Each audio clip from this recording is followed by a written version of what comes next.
Welcome everybody to the April 2019 meeting of the Northwest Suburbs OFA Fiscal and Economic Issues Group.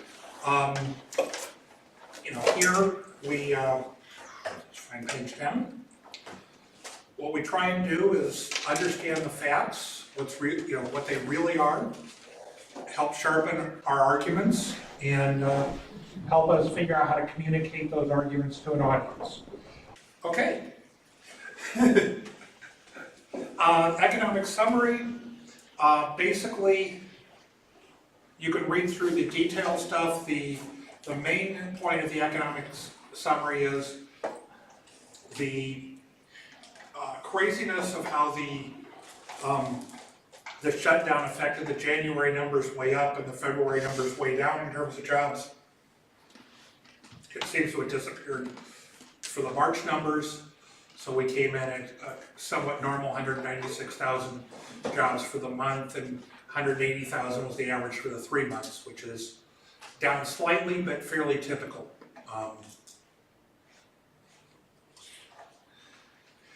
Again, jobs have been growing. Basically, they've been growing since March of 2010. The hiccup you see in 2010 is we had a lot of government workers for the census that peaked in May, and then those were let go over the course of the summer. So private sector jobs have been growing continuously since March of 2010. Overall, jobs have been growing continuously since the fall.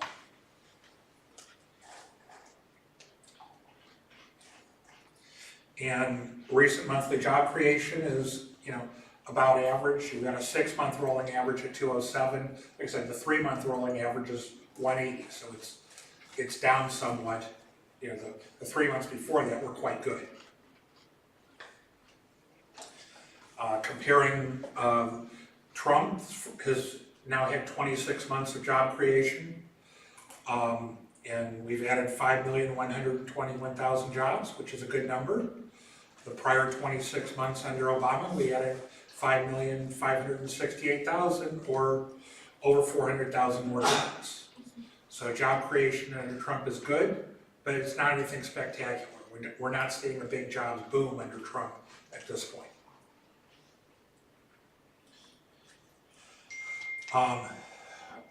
Back in January 2017, they expected the number of jobs per month to go down more than they have.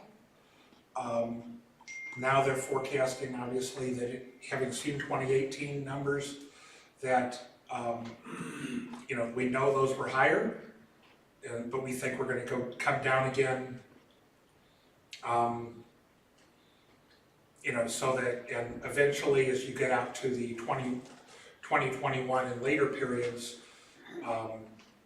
we won't be quite as high as we were in the 2017. But we'll see what happens. I mean, the main thing that seems to be a factor is there's only a certain number of people available to work. And that seems to be a limiting factor in terms of how many jobs we're going to be creating going forward. Yeah, Bill? When you look at Obama's last 4 years, and then you kind of look at where Trump is trending, will there be a point that you and Dave think will happen in the next, at sometime this year, where the number of jobs created under Trump will equal the number of jobs created under Obama? Did he have a real soft year in there? No, as you go, if you're saying taking this and, taking it to 40 months or whatever it would be. Right. Now I think that the numbers under Obama were pretty good during those years, and so it's unlikely that Trump will surpass Obama for a comparable number of months, especially since it looks like the number of jobs created is going to go down unless we find more workers. Interesting article in Reason this week, a proposal with regard to the asylum seekers, which would actually provide more workers and do something on the border. It was give them temporary work visas that were good until their next court date, to kind of guarantee they'd come in for their periodic hearings, and continue to issue them temporary work visas until their case got decided. But allow them to work, allow them to pay taxes instead of being paid for by the government. Would resolve a lot of issues at the border. It would provide more workers. It would increase GDP, job growth.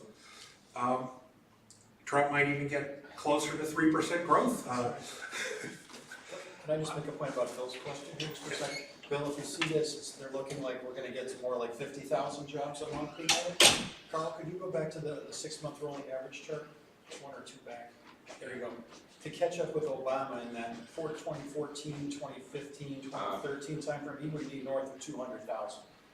And he's probably not gonna get there. So Obama's probably gonna start looking better and better as you go further back into this, as that 26 becomes 40, as Carl said, in 48 months, you're gonna see Obama pulling away. And is there any data out there, maybe you're gonna show a slide on this, that says that last month we would have had at least 50,000 more employed if we had enough workers? Is there any data that Well, says jobs are not? there's nothing that talks about that. What you've got is the 7 million available jobs. And so that tends to indicate that, if we had more workers, we might be able to have more people working in jobs. If you use the logic that is often used on the right, though, you could apply that, the entire gap between the U3 and the U6 to that number. And in that case, their argument falls apart. So we'll see what happens. I suspect as we go towards, now the interesting thing is, I also read, I think that Trump has significantly increased the number of H-2B visas, which are the lower skilled workers. So he's attempting to get more people in to boost up jobs. We'll see how that goes, because the other things he's doing, I project as we approach the 2020 election, the average jobs added per month is going to be lower. Real GDP per quarter, on an annual basis is going to be lower. And the one thing that'll be up is the deficit. The other thing that'll happen, and we'll get 2 more readings on, is how many people are not covered by health insurance. In September of this year, we'll find out what the Census Bureau thinks the number was back in 2018. In September of 2020, right before the election, we'll get what the Census Bureau thinks the uninsured is this year. And there are other sources that can indicate that that's a fairly big drop, and so the overall economic indicators are not going to be flashing real positive, I suspect, going into the election.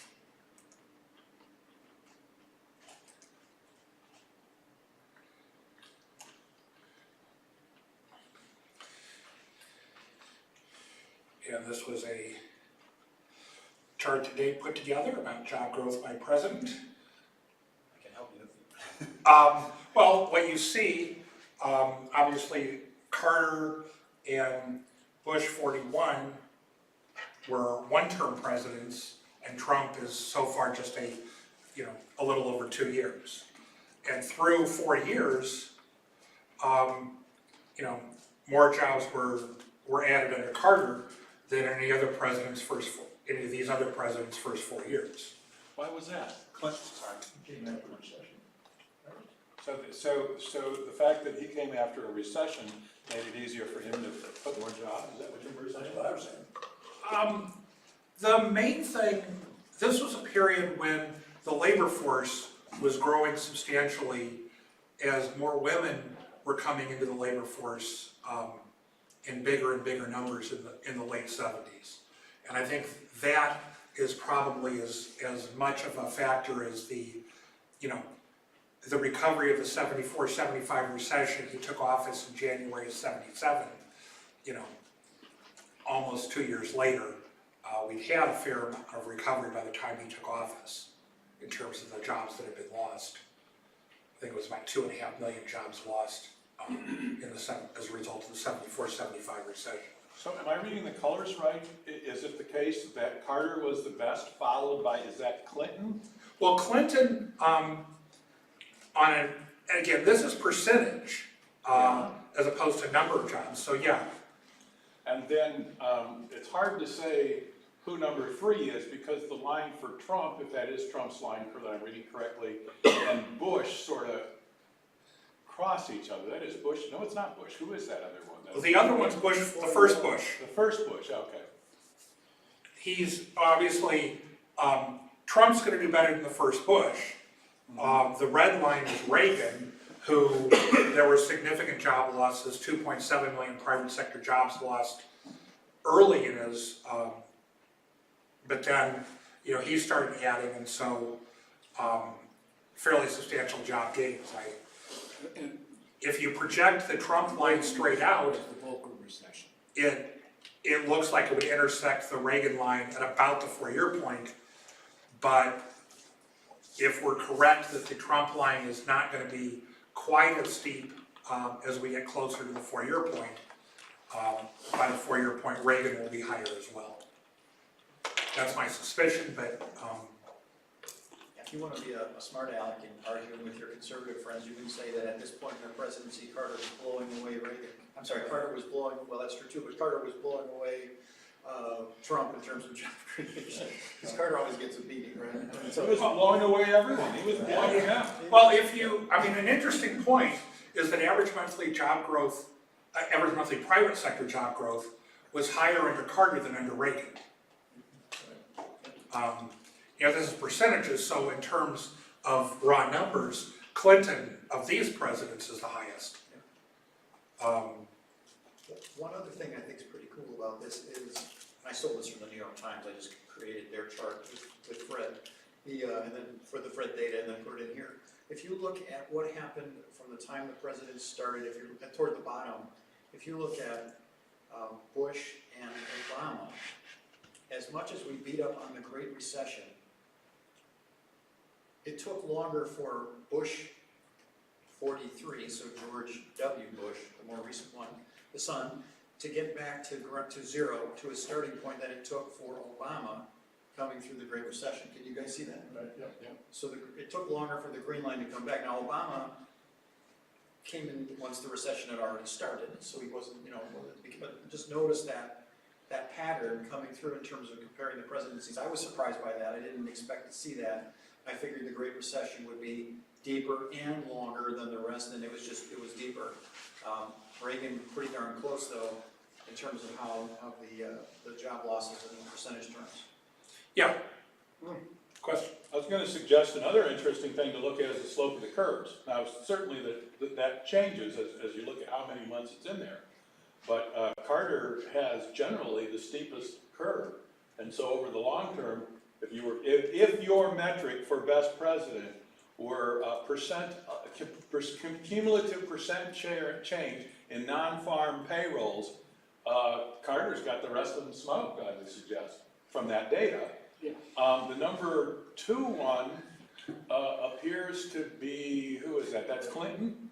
Clinton, yes. And the number 3 one is Trump, actually, at the moment, it looks like. Yeah. Because Am I reading that right, or is it you're the later years of reading Reagan? that right because, 3 of the presidents had economic downturns early in their terms, where Trump inherited an economy that was growing at a good pace. But Bush, 43, Obama, and Reagan all had recessions in their first couple of years. First year. The first year and a half of the Trump years, nothing economically changed because they didn't get the tax cut on the street until July of 2018. And it looks like it did not. Maybe the end of the first quarter is when it. Well, it affected the rates and people starting in January 1. They knew what the rates were going to be.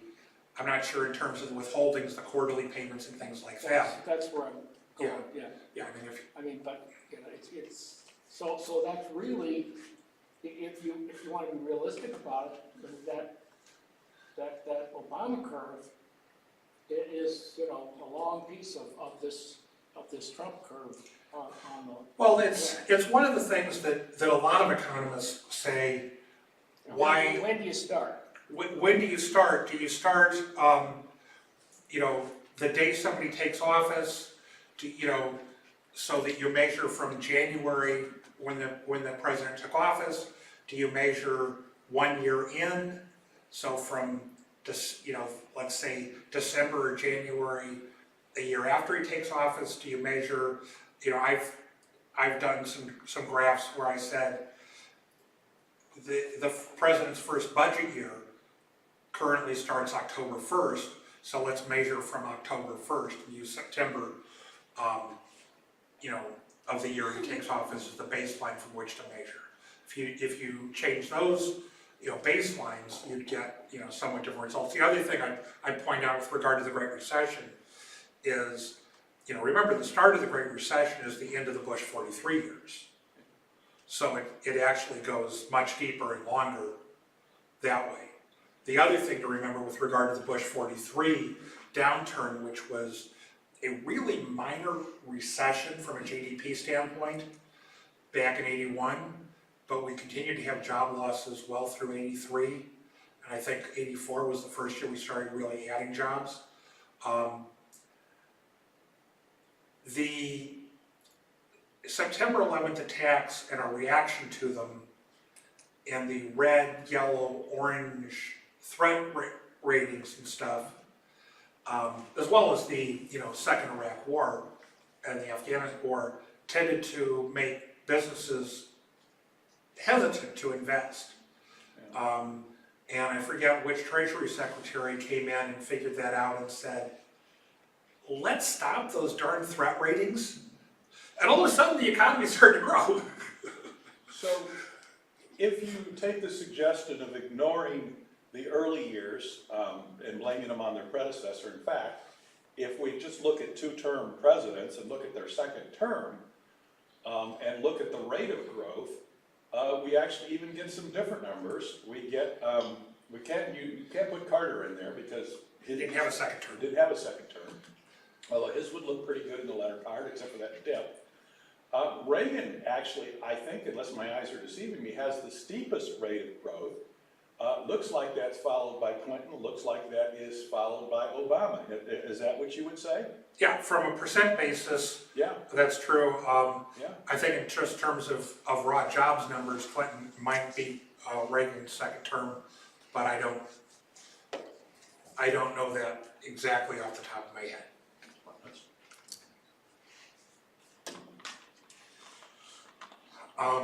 Unemployment rate basically didn't change, either the U3 or the U6. So again, it looks like things have stabilized, after the shutdown. And we'll see what happens. Hopefully the unemployment rate, especially the U3 rate, may not see a whole lot of change going forward. If we continue to have decent jobs numbers over the next year or so, I would expect the U6 rate to, keep going down a little bit. As the market tightens up, that should help wage growth because we'll have a tighter labor market and companies will, do more of a job of competing for workers.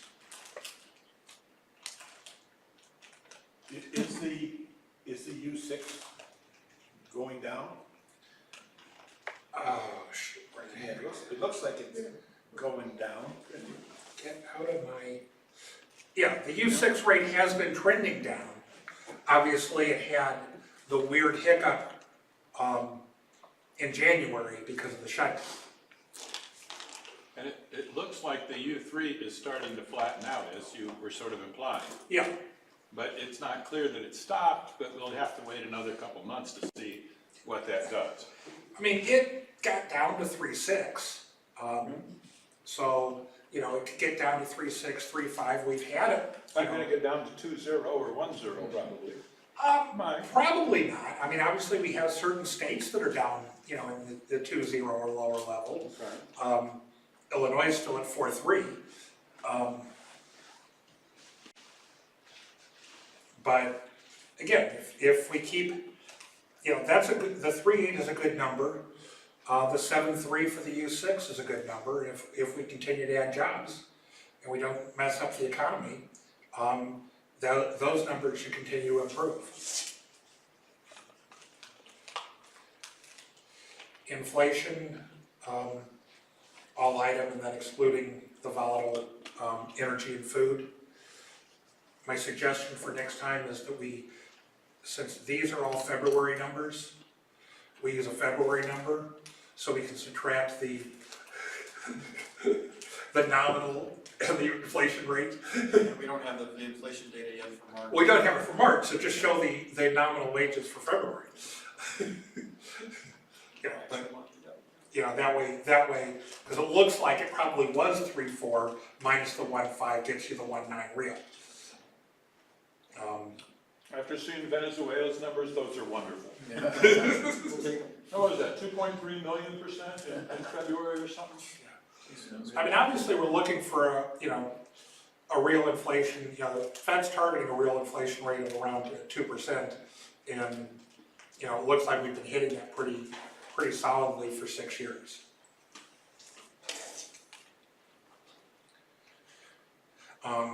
The yield curve, I'm not getting too excited about that at the moment.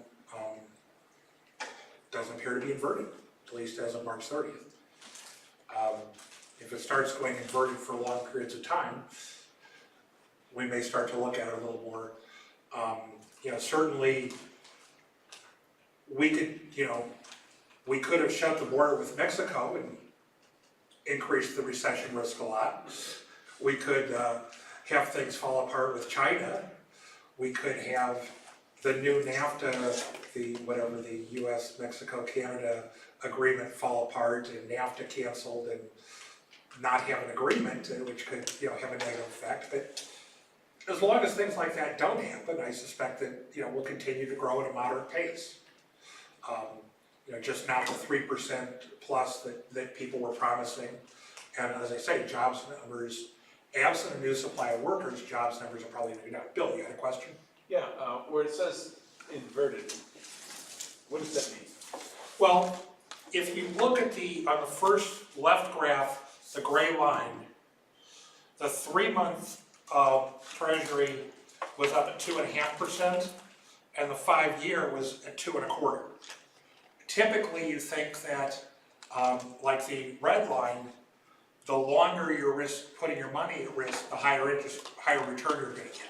So the red line's a fairly typical yield curve. Okay. The inverted means that short term has a higher rate than long term. Okay.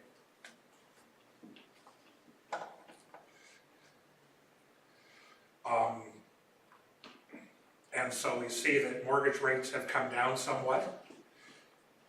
What am I hitting? We'll think about this for the next meeting or one after that, but trying to get some bullet points that you could use to attack Trump's economic record.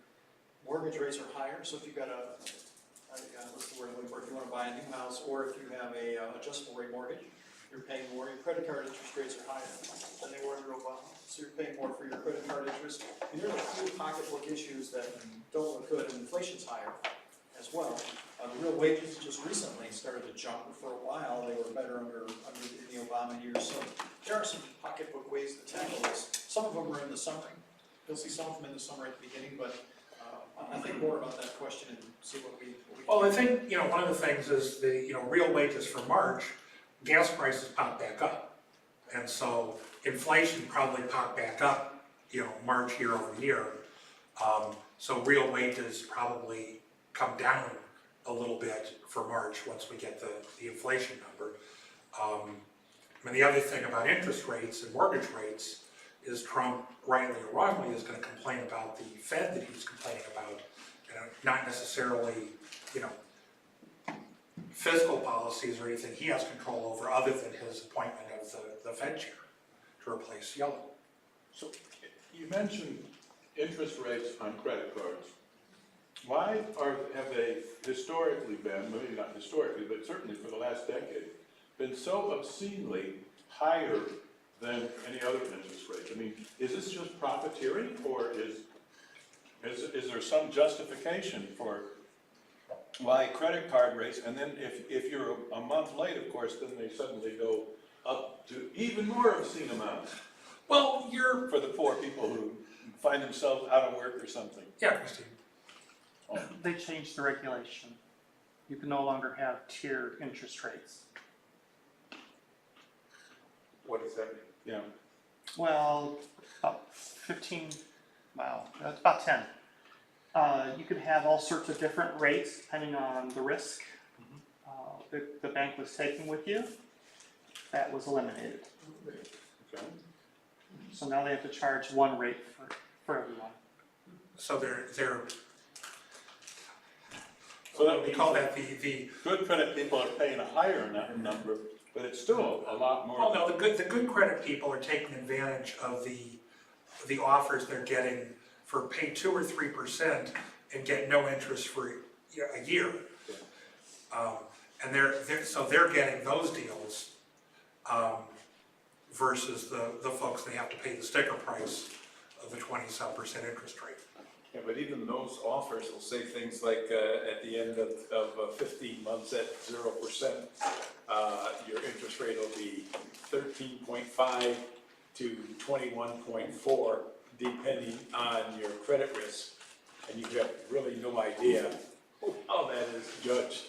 Well, again, it's not your credit risk. It's going to pop up if Christine's right, and you just have to remember to have another credit card ready to roll into for another one of those deals, or have done well enough making money because you're out of the recession that you could pay it off. Are the default rates just extraordinarily high on credit cards? I mean, is that really what happens? Because compared to like homes or something else, they're down these kind of numbers? Well, the difference is homes, absent a great recession collapse, homes are secured loans. Sure. And so the losses on home defaults tend to be a whole lot less because of that. If somebody has 30, 40, 50,000 in credit card debt, You're likely to not get any of it. yeah, Sure. Because they drank and ate it all, partying. whatever. I mean, they may have lost their job and just run up, trying to hold on to their house and things for too long. They had a big medical bill. It may not have been, the track or the drugs. Oh, that's fair, that's fair. Okay, this is Dave's graph about the stock market increase. His starting point is the election. My starting point, we talked about where do you start measuring a president from, and I would use no earlier than inauguration, January 20th. But this is starting, 2.5 months earlier. There is if you go back and look at the articles about what was causing the market to move back right before the election and right after the election, a lot of it had to do with third quarter results coming in pretty good. And so companies were reporting good profits in the third quarter, and that seemed to be driving things as much as Trump becoming president. But again, there's a couple of ways to look at it. The Republicans will take this in a heartbeat, because it makes Trump look better. Yeah. Although that's a lot of noise. Which, Yeah, I which mean, makes you wonder if the market's a little overinflated and gonna pop, so to speak. Well, if you take the approach that you should really measure the president's effect on the economy a year in. Yeah. From a year in, it hasn't gone up much at all. So, and the first big economic thing he had was the tax cut, which passed in late December of 2017.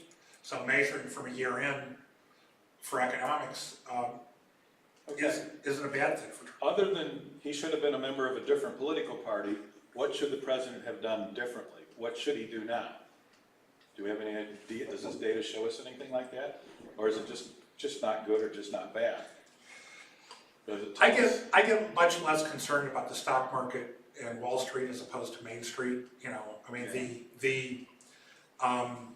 you know, Sort of the rear view mirror kind of problem.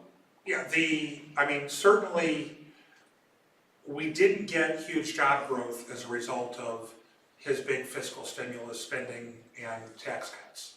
And so I would have avoided that big fiscal stimulus and gotten comparable job growth and not have the additional hundreds of billions of dollars of deficits.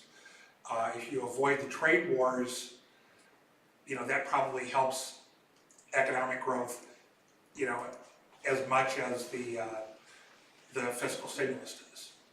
You know, so balance, you know, the trade wars kind of balance out whatever he might have gotten from the fiscal stimulus. And how does that balance it out? What's the impact? Well, I mean, obviously, the fiscal stimulus, the tax cuts, and the additional spending would tend to raise GDP and raise hiring. But overall, the trade wars, the tariffs, the things like that are going to tend to reduce things in the economy. The So, deficit got worse, for example. yeah. That's negative to GDP. Yeah, So if he turns out to be successful in the trade wars and gets a more desirable situation in the agreements, then that's something that we can profit from when the control changes. perhaps. I mean, the big thing is we're locking in big deficits, and as I don't know if you were here last time, and what David will cover, you know, momentarily, is how big fiscal deficits tend to create big trade deficits. I remember that, yeah. Real GDP growth rate, when we looked at this last month, those 2.9% numbers were both 2.88%. As I mentioned in my email, they got a new estimate of fourth quarter GDP growth. So the 2018 number is 2.86%, where the 2015 number was 2.88%. But they both round to 2.9, and they're both the same, but you know, it wasn't higher. The bigger thing, which I don't think we've got a slide on it anymore, is the fact that Trump and the Trump White House was really talking about their alternative measure of GDP growth of 3.1% from the fourth quarter of 2017 to the fourth quarter of 2018. But with the revised fourth quarter GDP numbers, that calculation is now 2.97%. So he doesn't even get to the 3% there. He actually does get to 3% from third quarter 2017 to third quarter 2018.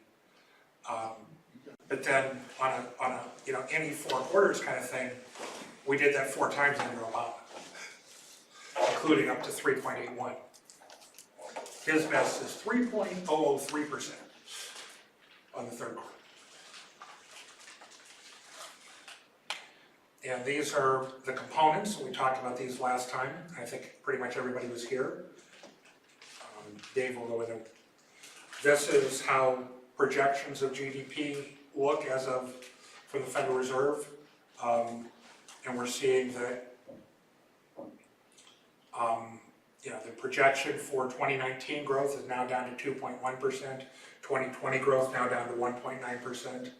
So even if we have some positive things happen, we're not going to get, we probably are not going to get anywhere near 3% this year. I mean, we won't know until the end of this month what the first quarter looked like, but a lot of people are projecting it's going to come in somewhere around 1.5% with the shutdown. And that's not a good start for growth. And we talked about, and the one I mentioned before, under the more workers or hours, more immigrants, it would actually be a smart thing to do a lot to relieve the pressure at the border, the humanitarian crisis. But I can't see Trump doing that with how he, rails against immigrants to his base.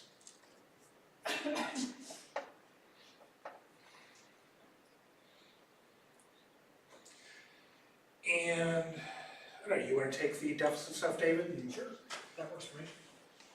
Well, let me ask you a question while David's going up there. Are there any indicators in the BLS that tells us that due to the low unemployment rate,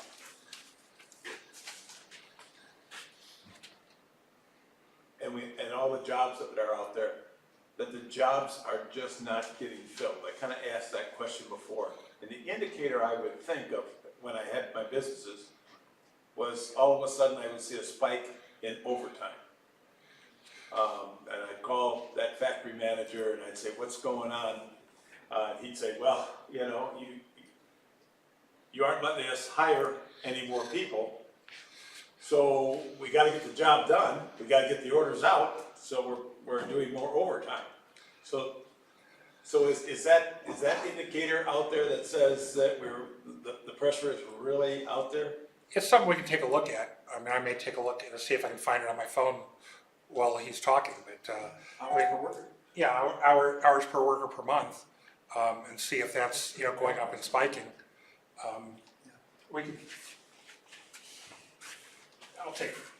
Because I think the one indicator that we've all been focusing on is what the average wage rate is, as that upward pressure on wages continues. you can see that in 2016, they tended to drop a little bit. And towards the end of 2017 through 2018, tended to be higher. Is that cumulative or is that monthly? Or Average weekly hours of all employees. weekly? Okay. It's interesting how it really fights to get above 34 and a half. It seems to be a resistance point. It gets there in 2014 and 15 in a couple places, but never seems to really spike out above that. Yeah. Well, we've got a lot of people that wouldn't necessarily get tracked their hours because they're salaried. Yeah. And you've got the 27 million part-time workers, over 20 million of whom want to be part-time workers. We'll ponder your questions, see what else we can do. There are several measures in Slack. I mean, you've got the labor force participation rate for the prime age workers, 25 to 54. We looked at that last month. We've got the part-time for economic reasons. That was a pretty good one we had last month. So those are other measures of Slack here. Pardon me if I zip down to the spot. So we had a question last time about kind of what's been going on, a level down in the budget deficit. So this is comparing 17 and 18. So it's a simple table. You can see tax revenue actually went up. And you'll sometimes hear Republicans talk about, well, we did this tax cut, but the revenues went up. So where are you complaining that the tax revenues increased the deficit, blah, blah, blah. We had a whole session where we got into that. The way to rebut that is down there where it says CBO January 2017 forecast. CBO said, we think that you're going to collect 3.6 trillion in tax revenue in 2018 if you follow the Obama policies. And what actually happened is they collected about 3.3 trillion. You guys see that in the 2018 column? No. Okay, so here's the forecast for 2018. This was done when Trump first came in office, so CBO January 2017 forecast, 3.6 trillion, and here's what actually came in. Okay, so that's how you do the analysis. So I see people say that they argue the first row.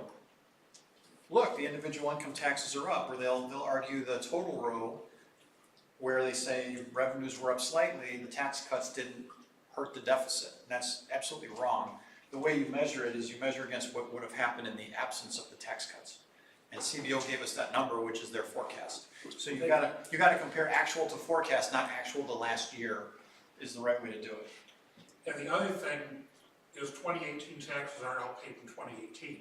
A lot of them are paid in the first quarter, actually through April 15th. Yep.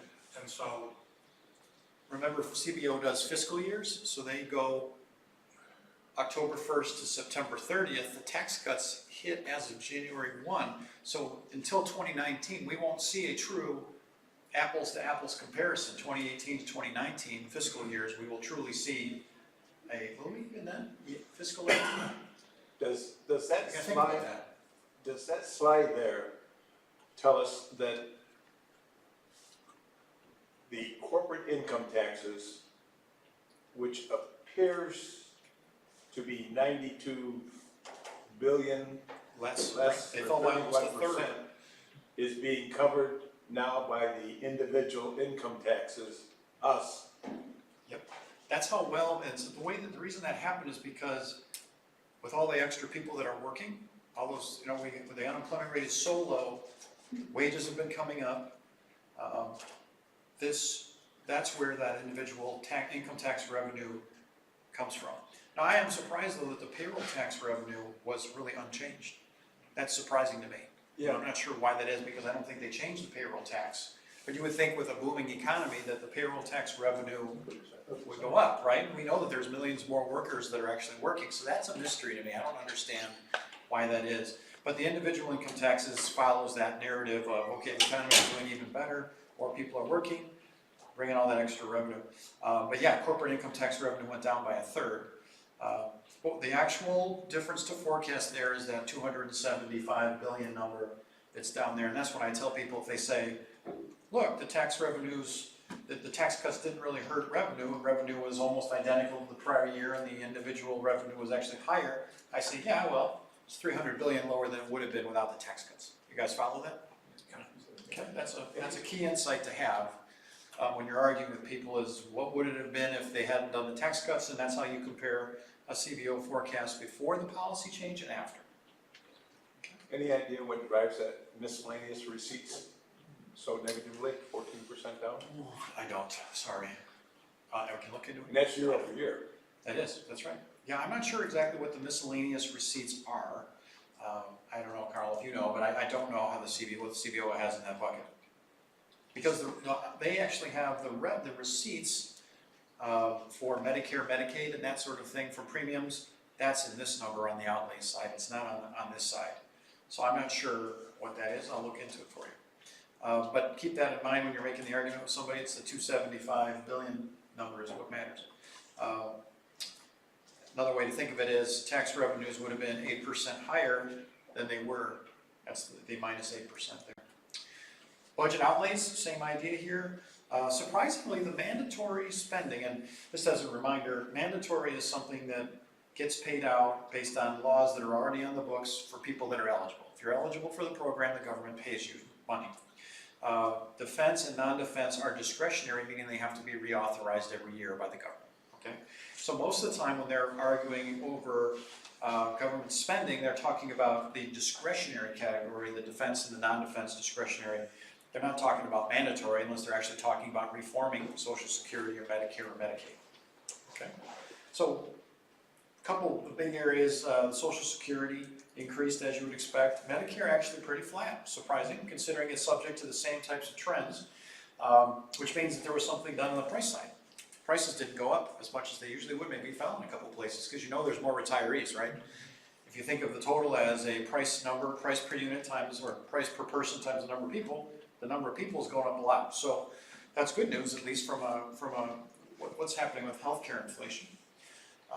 The other programs here, and I looked at this and then now I'm forgetting what they were, so again, I'll have to get back to you on that like I will with the other question. But there's several, they're pretty minor programs. That add up to 150. There's not a lot of, there's no big ones in there. There's one that's like 50 billion and the rest are all pretty small. I guess the main message here though is the spending wasn't that much more in 2018 than 2017. It was almost, I guess it was, what's the actual difference in total? Total outlays, 3.9 versus 4.1. I don't have the forecast in here. Turns out the forecast was almost the same. This forecast wasn't much different from the actual result, 126 billion more. And this is we always show you that slide that's a bar chart of this that shows the budget deficit as a percentage of GDP. That's been sort of a staple in here. This is the same idea, only it's a line chart. And it's a negative. I showed it as a negative. The reason is we're gonna talk about, assuming time permitting, go back into some of the sectoral balance stuff. This is the sectoral balance version of this graph. This is how that line looks. And T minus G is tax revenue minus government spending. T is tax revenue, G is government spending. And that's what that line is, 3.8% of GDP in 2018. I think CBO had a slightly different number, 3.9% of GDP. It's probably how they do the math computation, the GDP computation in the number. But when you think about what is a government deficit, this is using that sectoral framework idea, if the government is borrowing money, somebody else has to be lending, okay? And if you use a simple example, investors all over the world are lending to the US federal government. We give the investors the bonds and they give us the money, all right? And so when you say, if the federal government is in deficit or if it's a net borrower, that means the other sectors together, the foreign and the domestic, must be net lenders. Okay, and I'll show you that graph again. That's that 3 lines, my favorite chart, the 3-line spaghetti chart that has a 0. This is just the government line. So that just gives you a sense of sort of ways of thinking about what is a budget deficit. Some of that logic is there in the bullets. Some of those things are obvious and some of them you might not have thought about. This idea is new for me, which is if you're borrowing, that's like negative saving is a way of thinking about it. And there are some other charts I have that are a little clearer about that. As you guys all know, this is the next 10 years, the stuff that's going to be driving the budget deficit on the expenditure side, Social Security, major health care programs, and interest. It isn't defense, it isn't discretionary spending at all, even though that's what you hear in the news, people battling about all the time. The stuff that's going to drive the deficit over the long run is health care, number 1, and then a battle between interest and Social Security, depending on interest rates. It says 60,000 or 10,000 people a day turning 65. Yeah. Very expensive. There was an article the other day that said the typical retiree is going to need $285,000 for their medical costs. That sound familiar? Yeah. So ask some of your Republican friends if they've got $285 to spend on their health care in their retirement. The answer probably no. Most of us not too many can afford that. But How do we reduce that, though? that includes the Medicare. Yeah, I mean, that's right. That I didn't catch. I thought that would include the total expenditure. It's not. That's on top of Medicare, you're saying? It's on top of whatever premiums they're paying for Medicare. Oh, right, okay, all right, sure. Well, I mean, if you have a supplement, my supplement is costing me, for the 2 of us, there's actually 6 policies. You've got this supplement, I've got dental, and I've got Part D. So there's 6 policies, and that's $8,500 a year. Okay, it's $700 a month. Okay. So what was the number you just threw out? 285. 285. Am I right in understanding that that's independently of who's actually paying, whether it's the government or us, that's the amount of money that the healthcare industry is expecting to get per person? Right? Yeah. You know, big pharma, if you will, big Yeah. whatever. No, actually, it does not include what the government's paying over the lifetime. That's only your out of pocket. I don't think, okay, I'll check the number, but I thought it was 285 was the all-in cost. That's what it costs to get somebody from 65 to the grave in healthcare. Well, that's how much they need to have. Right. So that's not including what the government's gonna spend. That's only their out of pocket. I'll look at the article. I'm not sure about that. Yeah. Part A, Medicare Part A is paid for out of your Social Security. Part B is essentially, they send you a bill. And then you have a supplement because of the many things that Medicare doesn't cover. And even those don't cover dental, hearing, and vision.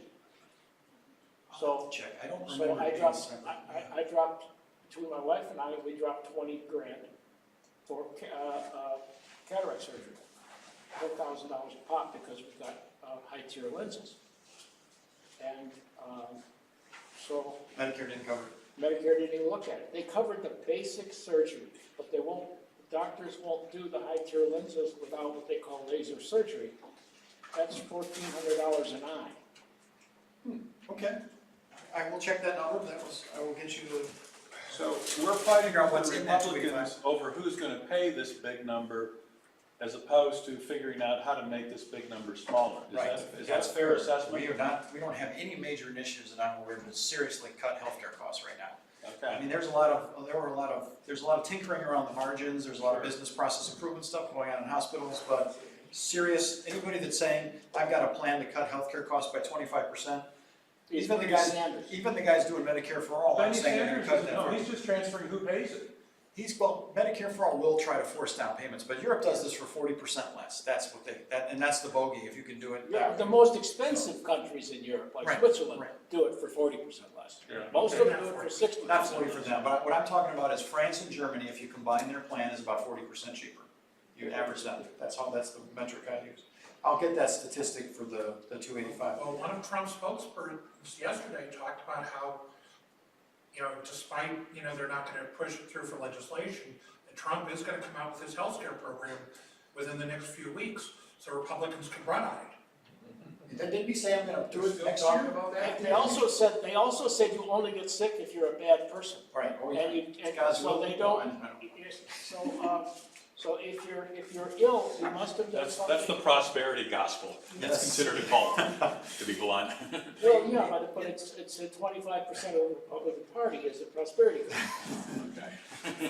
We always try to share at least, what are some solutions for improving the budget deficit? So we talked about ways of raising taxes on wealthy, how much that would be in prior sessions. This one surprised me in terms of how much it is, $400 billion a year in tax evasion going on, that's the estimate. So if, it's about half our budget deficit. If you collected all the taxes with our current plan, that would cut the budget deficit roughly in half. So that's an interesting number, but I was So we're surprised. the it's idiots who are paying, is that what that means? Only the little people pay taxes, you know that. Yeah, that's true. So Some of the big people do too. I was surprised by that. That was who said that? Who said only the little people pay taxes? What was that lady's name? Oh, what was her name? Evil Cambodian. I can't You're remember. not talking about Hillary, There's a right? lot of, Hillary's much nicer than No, this she lady. was- a lot of self-employed people Yeah. coming She to. was- Whoever's got their phone handy, just put only the little people pay taxes in there and tell me who the lady was. She was a hotel owner. Oh. Oh, I can't put tip of my tongue. That's what happens when I'm sleep deprived. I It haven't. was water probably 3 days a ago. candid admission of truth, sadly. Yes. All right, trade deficit stuff now. How are we for time here? Okay. Carl, when do you want to end? And I will pace myself accordingly. Well, game time is 8:20. Okay. So if we go to 8:15, we can pack up and get over to the bar. We may miss the first couple minutes if anybody wants to leave a little early. Scott, who are our final four fanatics? Do we have anybody back here? Anybody with serious money on the game today? No. I know. I didn't know there was a game. Leona Helms. Very good. We are Leona going Helmsley. Leona, good old Leona Helmsley. we are going to pizza though, right? Yes, we are. Okay. So we'll go to 8:15, and if you guys have tons of questions and want to go a little over, we can. All right, so trade deficit, Doghouse, trade deficit and the current account. squirm, or pet turtles, no. The current account and the trade deficit, what are they? And then the current account is what you actually use in the sectoral balance framework, okay? So we're gonna explain, we're gonna go through this, got a bunch of charts on this that'll make it hopefully easier. So they're very much related, and I will talk through that. May I We'll have your sometime- attention, please? Will Goliath Sakala please return to the second floor information desk? Goliath Sakala, please return to the second floor information desk. Was that Goliath? Did I hear that? Yeah. Goliath, that's a cool name. Where's I didn't think David, about right? that one, maybe my kid wasn't that, we didn't have that one. Okay, so how does a trade, what is, oh, this isn't the, I jumped some slides here.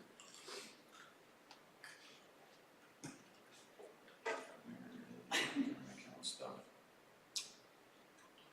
Here we go, okay, so we got a couple things, sorry, I moved some things on the line here.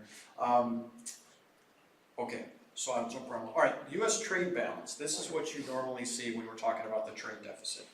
So the US and then the rest of the world, okay? So we're exporting some goods, and then we're also getting cash coming to us for those exports, right? We're exporting the goods, we get the money. Then on the other side, we're also importing goods, so we're getting the goods, and we are paying. You guys follow that? And these are the amounts in 2018. So we got 2.5 trillion for our exports, and we paid 3.1 trillion for imports, and that's a trade deficit of 622 billion. And that's goods and services. Correct, goods and services, you got it. You'll sometimes hear people talking about just the goods number. The goods number looks worse because we actually have a trade surplus. So, sorry, a services surplus, sorry. We have a overall trade deficit, about 622 billion last year. And where does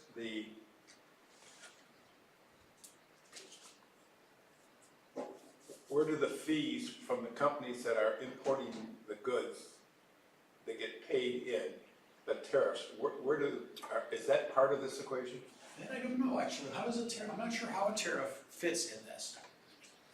Well, tariffs are paid, By Americans to the American government, so they wouldn't be part of this. I don't think they're part of this. They show That's a good question, I'll up, look at they'll be back on the revenue side of the, it. yeah, so the deficit is exploding, even including the extra taxation of the tariffs. I'm not sure the tariffs are in the math, we've got to figure that out. yeah, we think it's probably excluded. Yeah, in terms of goods and services, it's Well, they're getting not bigger. escrowed, they gotta be in the revenue number. They are a tax. I'm not sure.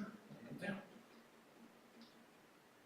So they're in the revenue number, they're in the budget deficit calculation, but they're Yeah. not. But they're not, I'm not sure where they are in the trade deficit calculation directly. They're not so- in the, you're right about the trade deficit, but they are in the. Oh, they're in the definitely, oh yeah, budget definitely, deficit. they're definitely a revenue for the government, they're in the budget calculation, that's for sure. And if they're in the budget calculation, they can't be here, you'd be double counting.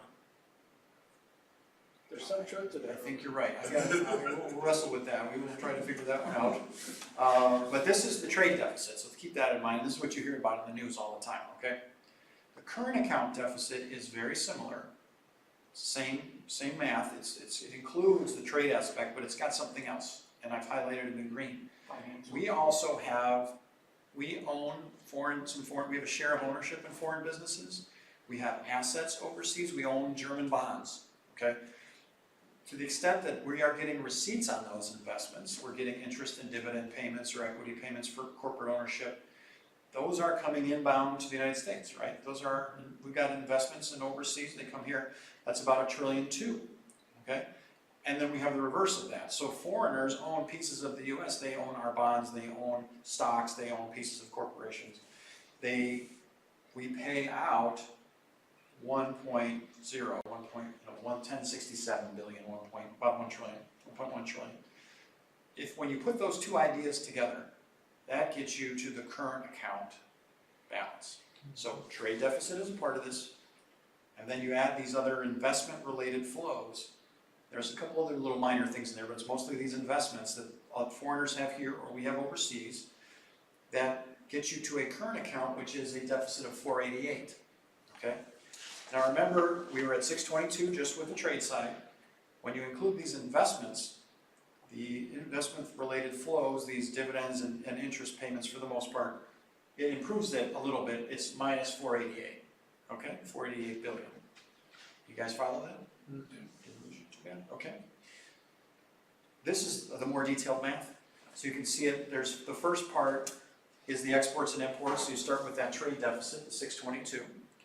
And then you get money from foreigners, and then you also pay money to foreigners, and that gets you down to 488. So this is just the details and some of the definitions of what these items are. They're primary and secondary receipts, more information than you need, but it's just investment income, and then there's some of these other things, withholding taxes, fines, insurance, pensions received by U.S. people that for some reason maybe they have a pension due from a foreign corporation or from an overseas government, I think. Those are some of the other payments, but you get, so instead of 622 billion, the current account balance is 488, okay? And that current account balance is what you use when you do the sectoral analysis that we talked about last time. So we own more of the rest of the world's assets than they own ours. At least the net investment, I want to be careful because there's a liability and an asset side. The net investments that we have overseas are bigger than the net investments they have here. That's right. Wait a minute, is that the investments or is that the income from the investments? This is income from the investment, but I'm So the- assuming that, So But that we could be better investors. that's possible, that is true, but and then something this large, I mean, Yeah. it's gonna be, we own more of their assets than they own of our assets. Well, We're busily selling off of it. well, if a large part of the assets they own are treasury bonds and bills, those are low return assets, so it may be that they're, There's a rate, right, sure, it could be higher interest rate versus a lower rate, that's true. Dave?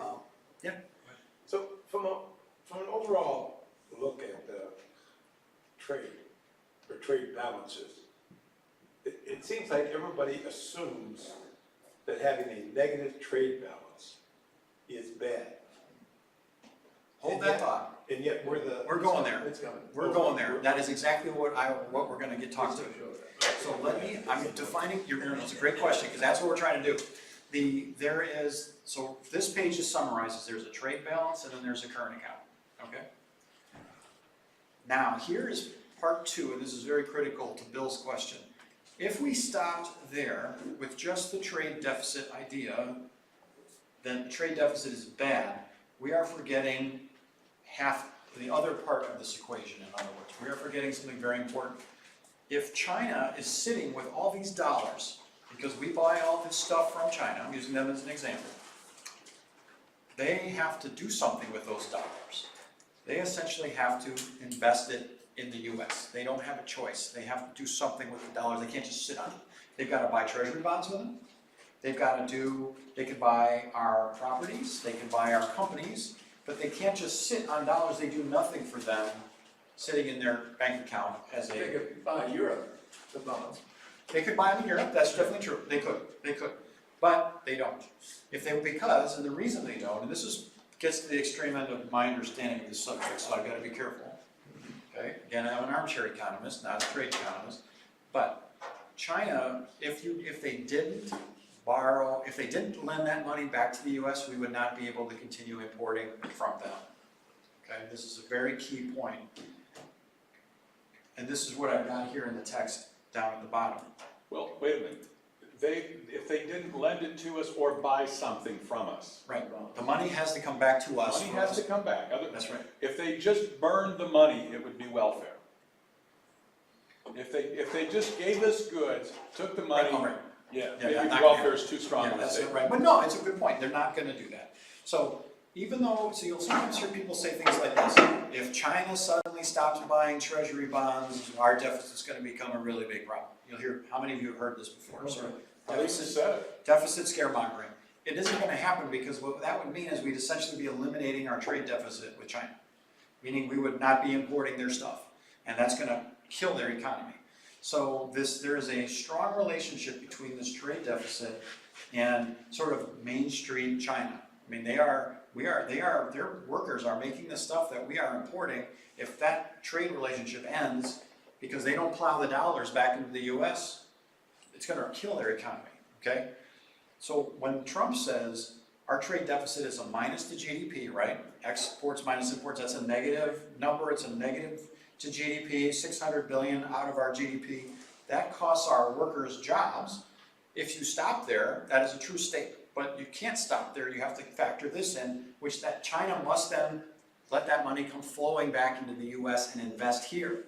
So the question is, what are those investments productive, and are they putting our people to work? Okay, so you have two offsetting things happening. On one end is more money going over there to buy stuff, and then on the other side, though, is that money has to come flowing back. And which one is helping you or hurting you more or less? So what is happening with this $488 billion, the current account deficit? This 488 has to come flowing back into the US. What's being done with it? You're saying if it was all factories and hotels, and if it was 100% that, that'd be a lot of jobs. Yeah, if it was putting middle-class workers to work, it would. But what happens if you just bid up housing prices, which is what happened in the 2000s?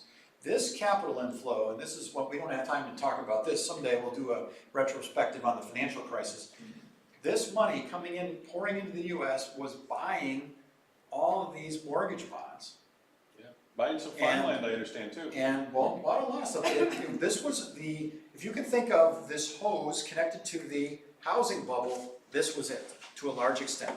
Was that 488 billion, which was a much, this right now is about and I'm gonna show you the trend. This was about a little over 2% of GDP now. Remember, 200 billion is 1% of GDP, so it's 2 and something. Back then, we had a 6% current account, 6% of GDP current account, triple this. That money was flowing right into housing and housing-related assets, driving the prices, driving that housing bubble. It was a major factor in our financial crisis. That was the fuel that, or the air, if you will, that built that balloon, that blew up that balloon, was this capital inflow as part of our trade deficit. How many of you have heard that before? Zero. Couple of you. Which Carl, because he and I, neither of us gets out much, is what we do. But Yeah. there is a, and if you want to try it, there's a wonderful article on NPR. It's called, now I'm going to forget that too. I will send it to the group. Oh man, it's got a really catchy title to it. Won a bunch of awards, Peabody Awards. Dang, sorry about that. I will get it to you. But Anybody in Rocky? what's that? Nope, sorry. No, I not enough sleep the last few days. I got a newborn. I don't know if I told you guys this. I got a 5-day-old son. So yeah, thank you. So my sleep schedule is like, yeah, it's a little flakier than normal. But this capital inflow is the other part of it. So when Trump says exports minus imports is negative, we're in trouble, it's killing all these jobs, keep this in mind, it's not the whole part of the story. Yes? 5 minutes. Okay, we're gonna do 5 minutes, thank you. All right, so here is the trend. This is the current account balance, and it's shown negatively, so just look at the axis on the left. In the 2005-2006 time, we had a 6% of GDP deficit, current account deficit. That means the trade deficit was even a little higher, okay? So that was a big factor in killing us. We go back here now. Just so you guys know, in the presentation, there's a lot of healthcare stuff we're not going to get to tonight. All right, so to answer your question directly, I have 2 slides. Does a trade deficit mean fewer jobs overall? And it depends. You have 2 sides. Goods trade deficit or goods or services trade deficit reduces jobs, while the capital inflow should create them. Okay, you guys follow that sentence now that I've shown you those other slides? So 622 on the trade deficit side, was it 488? 480 something? Got these in 2 different places here, so we got 488, 622 and 488. So if that 488 is deployed in a good way, then we wouldn't have much of a net loss in jobs at all. My view is that we probably do, because we're not deploying that money in the right way. You know, I think there's a lot of asset prices being bid up. There's housing prices that are going up. Chinese people are buying penthouses in New York, very expensive properties. It's not necessarily helping the middle class worker. Now, if we were to do a big infrastructure program and employ a lot of middle class folks, that's a possibility. And keep in mind also, we are close to full employment already, so it's harder for this dollar to go further in terms of creating these middle class jobs. So it's a complicated, there's nothing simple about this. I mean, this is hard. I just wanted to get this concept out there. Understand that there's the trade deficit itself is money net flowing out of the U.S., but the way the current account works means is that money has to come flowing back as investments in the U.S. China must do that. Other foreign countries must do that. Otherwise, we can't continue to keep importing from them. And that's a difficult thing to connect, and I have a tough time explaining it. But these are some ways of thinking about that in terms of, go ahead. Can you quantify that by an example? This Foxconn up in Kenosha, they're hundreds of millions of dollars, maybe $1 billion in building that plant up there.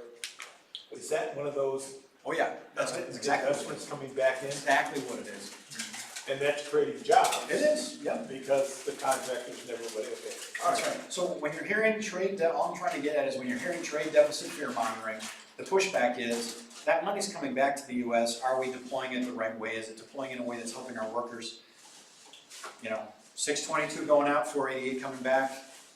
We're probably a net. But if 100% comes back into treasury bonds, then what's the, how does that? If it's all treasuries, then no, it wouldn't be helping the typical worker, I would think. I think his example of an investment in an actual plant Right. is that otherwise you're seeing asset prices being bid up. The other complicated part of it is what happens if asset prices are bidding up, what's happening to interest rates? Right? They go in opposite directions. One of the reasons why the Fed couldn't really control long-term interest rates in that run-up to the crisis was this trade deficit. When you're running a big trade deficit, you lose control over your interest rates because all this money that's flowing back in, the capital account money that's flowing back in, is bidding up asset prices, driving interest rates down. Again, when we'll go through that dynamic in a future session. It's fascinating, but it is one of the things that blew up the housing bubble. Because they're effectively paying in cash. I gotta think about that, I'm not sure. They have all this money, we sent them all this money to buy their stuff, they convert some of it to pay their workers, then they have all this savings sitting in China. That's the capital account surplus, we have a deficit, what's the word I'm looking for, current account deficit, they have a current account surplus, they buy our assets for that, so I'm not sure how to, I'm gonna try and follow the translation, it's my bad, but. One of the reasons interest rates are going down, they don't need to borrow the money. I got you. This Not is only do they not need to, but they're willing to loan it to us. here, Well, that's Into the same market. Illuminati discussion. Okay. China's, bottom line is China and countries that are net exporters are sitting on all this US money, they have to plow it back into the US. The question is, are they plowing it back into a way that's helping the middle class? When they do Foxconn, yes they are. When they're bidding up treasuries, bidding up housing, creating a housing bubble, it's not helping.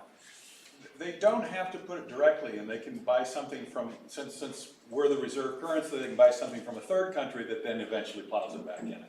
That could be, yeah, right, because it's the rest of the world versus the US. It could be China buying from Europe and then they're doing it. And it has to work out this way, the money must flow back in. It's a matter of accounting, it's not a theory. I mean, it has to happen or we can't keep importing. So there's some stuff here you can do to reduce a trade or a current account deficit.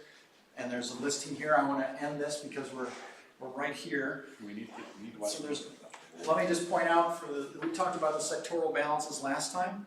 That foreign line is the current account line. Remember though, in the sector balance analysis, you see it from the foreigner's perspective, so our deficit is their surplus, so it's the mirror image of that line I showed you before for the current account. And then the federal government, that's the line I showed you earlier, that's the deficit line. And then the plug is that private domestic line, the savings minus investment. They must add to zero, at any vertical point they add to zero. This line, and this one we'll have some fun with next time. This is the trade, gets back to the trade deficit idea. This is 2017 and 2018, and I'll end with this slide, so I need about a minute. What happens here is that if you are going to if you're in 2017 and you're President Trump and you say, I want to increase the budget deficit, so I want to make the budget deficit go from, I'm using round numbers, from 3.5 to 4, if the private sector balance doesn't change, by definition, the trade deficit, the current account deficit must go up, okay? And Trump is arguing, hey, I want to reduce the trade deficit, but if he's gonna reduce the trade deficit and he's gonna increase the budget deficit or make it more negative, those are not consistent with each other. You're not gonna get there. I know Trump doesn't understand this, but do politicians? I wonder. I barely do, and I'm a pretty good armchair economist. This is hard. I don't think they get it too well. You gotta understand that Trump, policies rely on the growth theory to reduce the budget deficit. And if the growth theory reduces the budget deficit, then it will reduce the trade deficit as well. Well, good luck with that. I mean, if people stop importing, yeah, but that's not gonna happen. What tends to happen is the more income and wealth Americans get, the more we import stuff. Yeah. We buy Beamers, that's what not exactly, but that's kind of the way to think about it. No, it's true. So if you're gonna blow up the government, if you're gonna increase the budget deficit, unless you have some way of completely changing what happens in the private sector, you're gonna wind up increasing your current account deficit. Remember, we're seeing it from the foreigner side. That shows up there, and of course, each year adds up to zero. The blue lines add up to zero, the red lines add up to zero. That's what's actually happened. And so Trump, he set himself up for failure by saying, I'm gonna do two things that are incompatible with each other. I'm gonna make the budget deficit bigger by tax cuts, and I'm gonna increase the trade deficit. In his case, he said, I'm gonna reduce the trade deficit. An economist looking at that would say, well, you make your budget deficit worse, you're gonna make your trade deficit worse, most likely. So we had to rush through that, but let's go to Lou's. And again, questions, send them to us, we will try to answer them and bring them to the next session. And we'll ask them during timeouts. Yes. Dave Priorities. I got Dave sent us a couple things in MMT, so we covered a little MMT last time, we'll get to those, I read them, they're great. So we'll cover them in a future one. So they were new, huh? All right, guys, thanks a lot, have a good night. Yeah. Magic, right? I would